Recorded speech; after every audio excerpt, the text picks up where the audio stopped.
voudrais un début beaucoup plus rythmé, beaucoup plus fort, beaucoup plus stable, beaucoup plus macho. Hein?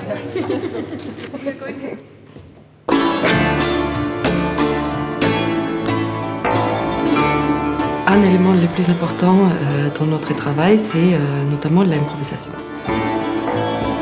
Dans le répertoire qu'on fait, donc la musique italienne et espagnole, et aussi maintenant sud-américaine du XVIIe siècle, il y a beaucoup de pièces qui sont basées sur des basses, sur des thèmes de basses, comme dans des thèmes de jazz, donc des petits thèmes sur lesquels on peut improviser. Et il y a beaucoup de pièces dans les bibliothèques où on voit qu'il y a une partie du pièce qui est écrite, qui est conservée, mais on sait que c'était qu'une base ou qu'une possibilité et qu'on peut développer soi-même en improvisant sur ces thèmes.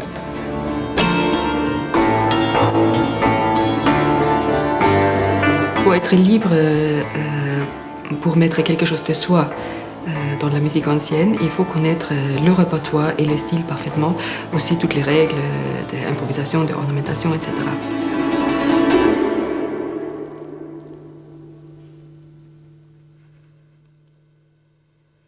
That was a nice beginning. Very nice beginning.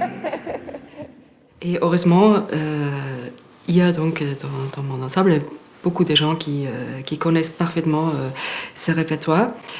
Mais on a envie justement d'aller plus loin que juste interpréter les notes écrites au XVIIe siècle et de mettre un maximum de notre propre musicalité pour communiquer au maximum avec le public d'aujourd'hui.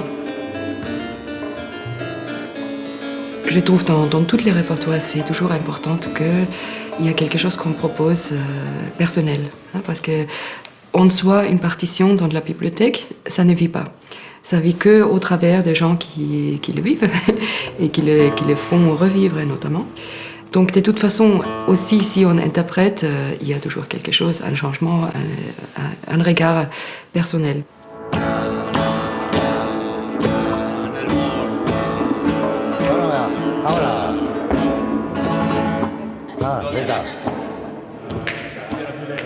Ils arrivent à compter ça dans un truc complètement. C'est muy bonito. La corda grande. Quand j'ai créé Arpeggiata, l'idée c'était d'approfondir notre travail sur la musique italienne du XVIIe siècle et aussi avec un petit regard dans la musique traditionnelle, bien évidemment. Mais cette fois, on a eu envie aussi d'élargir un petit peu notre travail, notre recherche.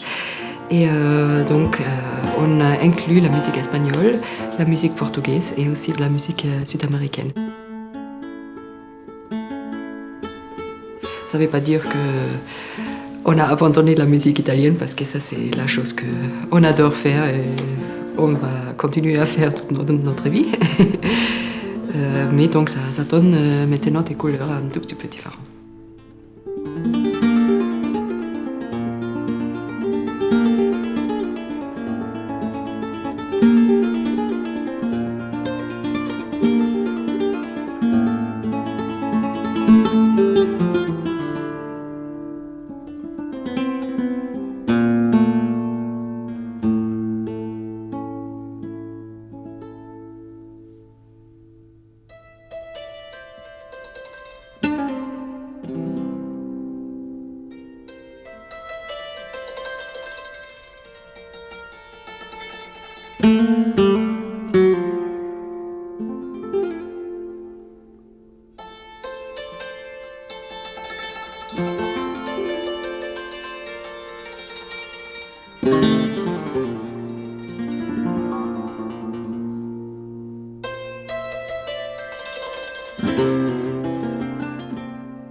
Alors, ce disque s'appelle Los Imposibles. Donc, Los Imposibles est un titre d'une pièce pour guitare baroque qu'on trouve au Mexique du XVIIe siècle. C'est une pièce de Santiago de Murcia, un guitariste au XVIIe siècle qui venait de l'Espagne et qui a passé la fin de sa vie en Mexique. La chose très intéressante sur ça, c'est que d'une part, au Mexique aujourd'hui, il existe encore une chanson traditionnelle sur exactement le même thème. D'autre part, cette pièce Los Imposibles est une pièce qui s'appelle en Italie la romanesca. Donc c'est quelque chose pour moi absolument fascinant parce que c'est une pièce qui vient de l'Italie, qui va en Espagne, on trouve le même thème en Portugal et puis on retrouve la même chose au Mexique un tout petit peu plus tard. Donc c'est vraiment fantastique. Donc en fait c'est un peu ça qui a déclenché le travail sur les voyages entre l'Italie, l'Espagne, le Portugal et le Mexique.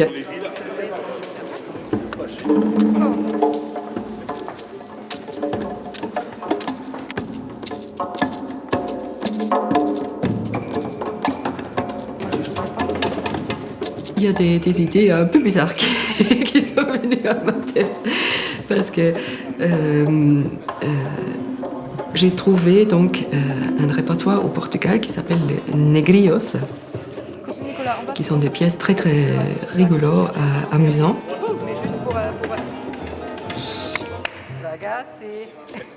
C'est écrit dans un faux portugais.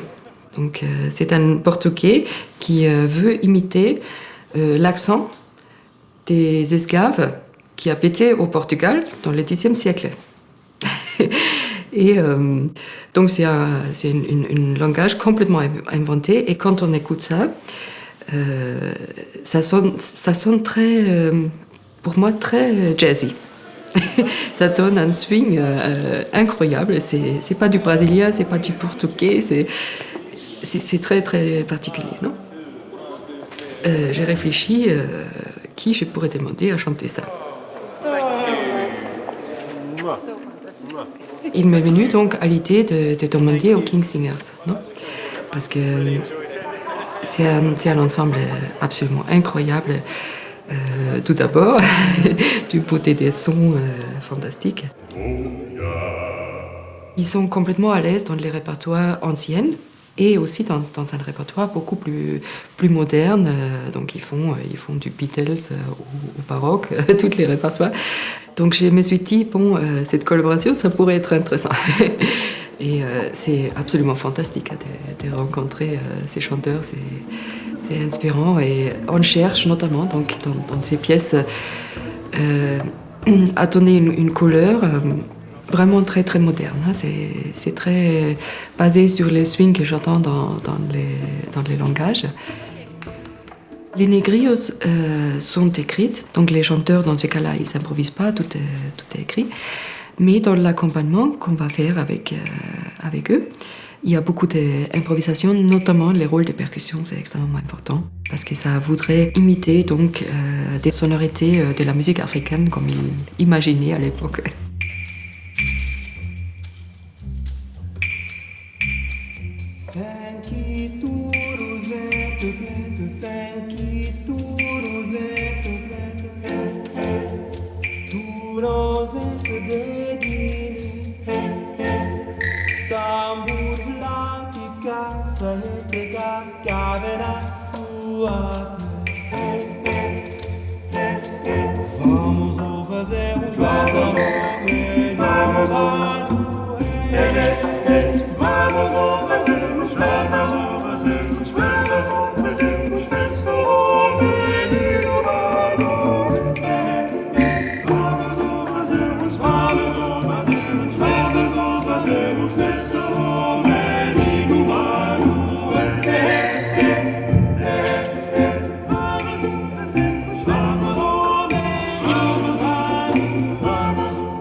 Canta tu flunando, canta tu resonando, canta tu canta tu. Oia, oia. Tu non devi cantare, canta voi baiamo che fornificare, canta voi baiamo che fornificare, canta voi baiamo che fornificare, canta voi baiamo che fornificare, canta voi baiamo che fornificare, canta voi baiamo che fornificare. Ah, diese Wolke viva, viva, viva mia Siona, viva Susanna, viva mia Siona, viva Susanna, viva mia Siona, viva Susanna, viva mia Siona, viva Susanna, viva mia Siona, viva Susanna.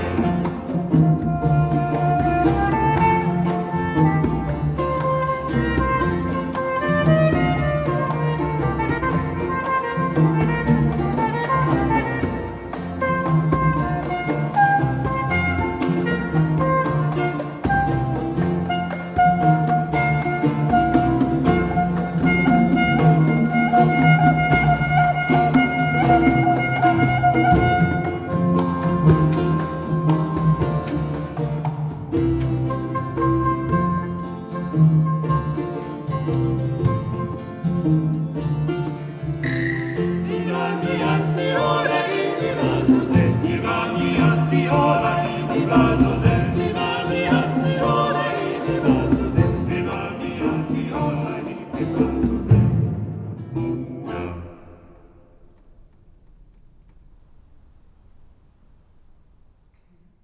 Oh yeah! Les négrios, ce sont des manuscrits qu'on retrouve dans les monastères à Coimbra, en Portugal. Et c'était écrit pour la chorale qui consistait des petits chanteurs. En fait, c'était des chorales d'enfants.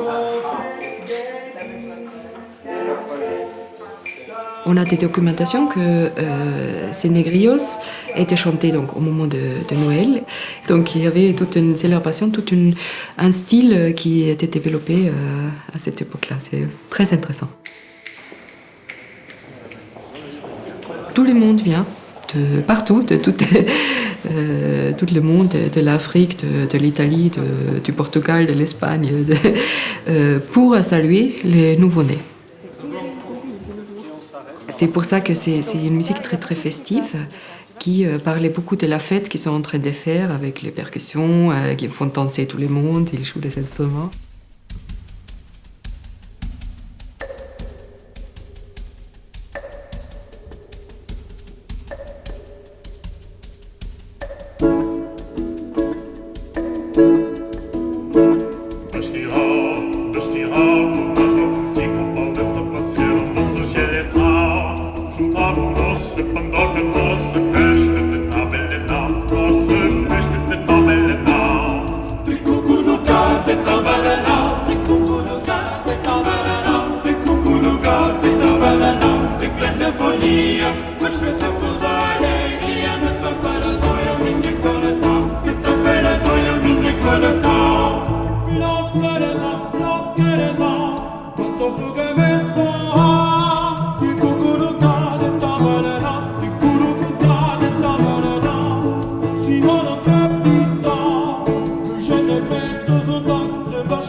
Gulu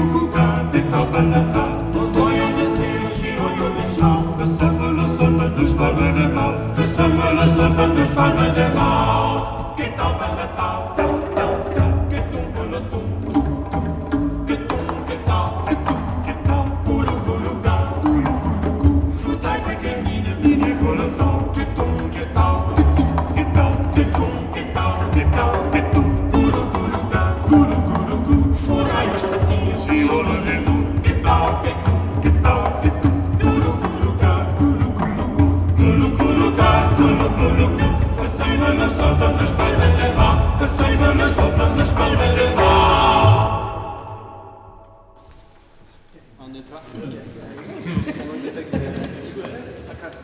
Les King Singers, de les voir travailler, de voir la perfection avec laquelle ils chantent ensemble, on était aussi.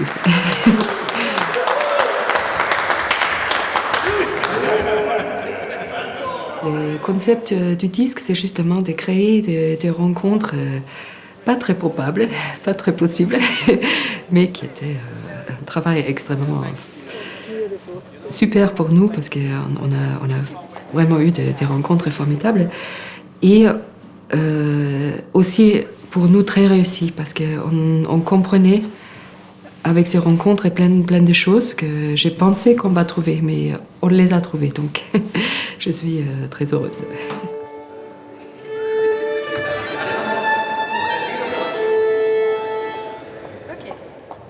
Nous avons donc rencontré les guitaristes flamenco Pepe Habichuela. Buen sonido, hein? Oh. Et donc pour moi, c'était un rêve réalisé parce que je l'admire depuis des années. C'est une des premières guitaristes flamenco, la vieux génération qui est encore complètement dans la tradition pure du flamenco avec un son formidable. Et donc quand il a accepté de venir, j'étais vraiment très très très heureuse. Et l'idée donc c'était de combiner une de ces pièces avec une pièce qui est pour guitare baroque, ça s'appelle la Hakara.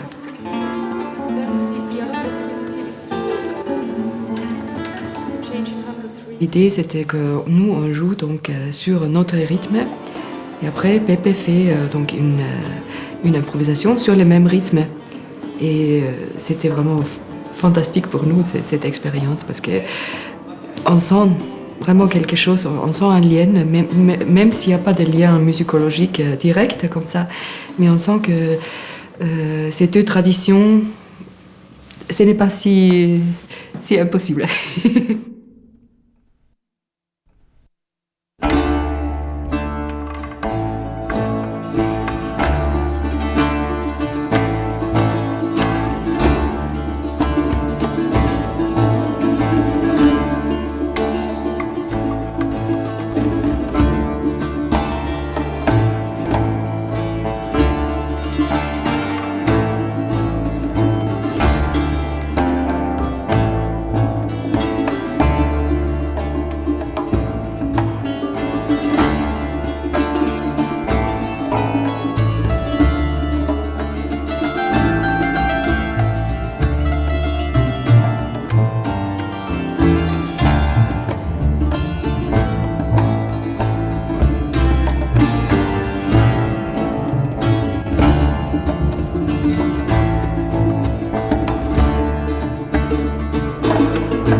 C'est la musique elle-même qui permet qu'on peut créer ce lien. Et d'autre part, c'est une volonté de ma part, certainement, de chercher ce lien, de ne pas voir la musique du XVIIe siècle comme quelque chose isolé qui est mort après le moment où on l'a mis sur les manuscrits. Non, c'est pas ça. Ça a été difficile quand même? Oui. C'est toujours un risque hein, de créer des rencontres avec une idée qu'on a dans la tête, un envie de montrer quelque chose, de faire quelque chose, de créer quelque chose, parce que parfois ça marche parfaitement et encore mieux qu'on a espéré. Et parfois, et on ne sait jamais quand et pourquoi, on imagine peut-être autre chose et voilà, c'est comme des rencontres humaines aussi. Hein. Voilà.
Bravo.